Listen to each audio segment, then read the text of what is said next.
Good afternoon, everybody. My name is Bryce Smith. I attend Guilford College and have a bit of a background in sports psychology. I know we've all been to the doctor, and basically, your doctor talks about, hey, man, you got to find a way to get more active. You need to incorporate a more healthy lifestyle into your everyday processes. And this is important because it's good. Exercise has always been proven to be good for your mental health, it's proven to be good for your physical health. That's why when you're working out, you kind of find yourself getting away from those stresses that you have in your life, and you're able to channel that and get a productive workout. When you go for a walk or a run, you're able to kind of organize your life. You're able to understand that, look, I got to do this. I got to take care of those bills. I got to do that. You're able to kind of just relax yourself and figure everything out. But in sports, this can be a very adverse effect. Many athletes can't handle the stresses of sports as well as you would think in sports, because you would think sports should be able to counteract the stresses, but sports can really add much more stresses to your lifestyle. And this is important because you want to understand how to coach these athletes. You want to understand how to talk to these players when they're going through what we call sports anxiety. Now, sports anxiety is defined as a psychological state that is in reaction to recognize stress that pertains to performance based on a high pressure situation. So, for example, like you're going to in front of a crowd. You want to do a speech in front of a crowd. You're gonna start to get your palms really sweaty. Your legs are gonna start to shake. You're gonna start to think like, oh my gosh, maybe if I stutter, if I mess up like that. That's the same as an athlete. An athlete, before they go take this free throw to tie the game in the last 10 seconds of the game, they're like, what if I miss this shot? What will everybody think? What will my teammates think? My palms are sweaty. I'm starting to shake a little bit. I have to overcompensate for that now. All of that gets in your head. All of those negative thoughts start to flow through your head. This can allow what we all know as choking. Choking is when your performance suffers to the point of where it's subpar to what you're usually doing, ultimately resulting in a negative result for either you, yourself, or your team. Um, is ways of coping with sports anxiety, and a couple ways that you can cope. Well, the first way that you can cope is confidence. So when you think of guys like Kobe Bryant, he takes those pull-up jumpers late in the game like it's nothing, like it's practice. It's because he's so confident in those situations. And that confidence comes from preparation. He's prepared himself day in and day out for a situation like this where I have to do a pull-up jumper and right in somebody's face. And you'd be like, man, that's a difficult shot. How's he doing that such in the late game with all this stress? I've practiced this. I practiced this from the off season. I've been practicing this last night because I thought maybe if I'm in this situation now, I'll be fine. I'll be able to do this. You think about a guy like Usain Bolt, another elite athlete, another Olympian. Usain Bolt has one try to do his 100-meter dash. He doesn't have it. He can't mess up. He can't false start. He can't slip. It has to be perfect. So when he gets into the blocks, he has to understand that, look, I have to drive out. I have to can't false start. I have to pick up my knees.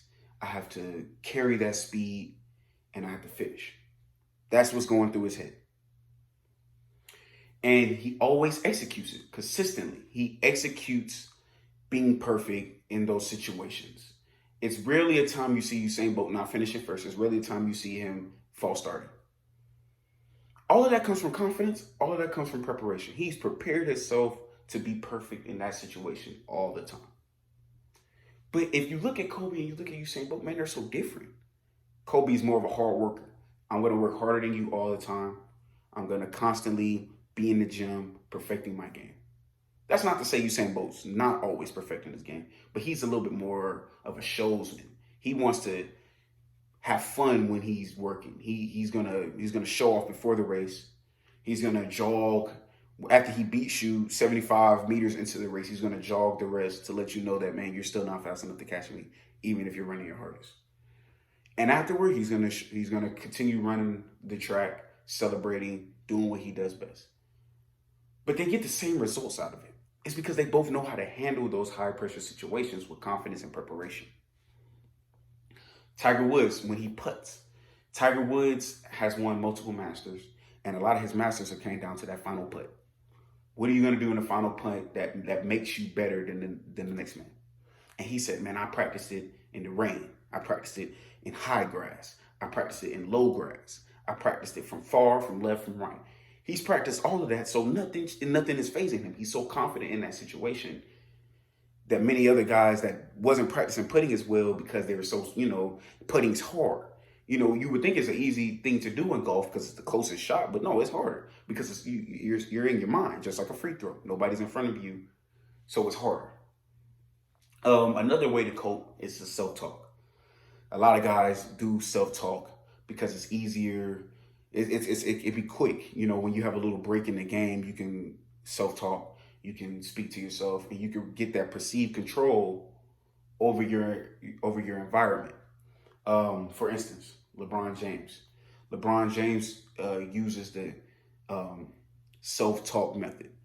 He likes to, ever since 2011, when he was in the NBA Finals and he played subpar, a lot of people say he choked. It was one of the biggest chokes in history. He started incorporating self-talk into his game. And since then, he's hit multiple game winners. He's played great down the stretch in games, played great in the clutch.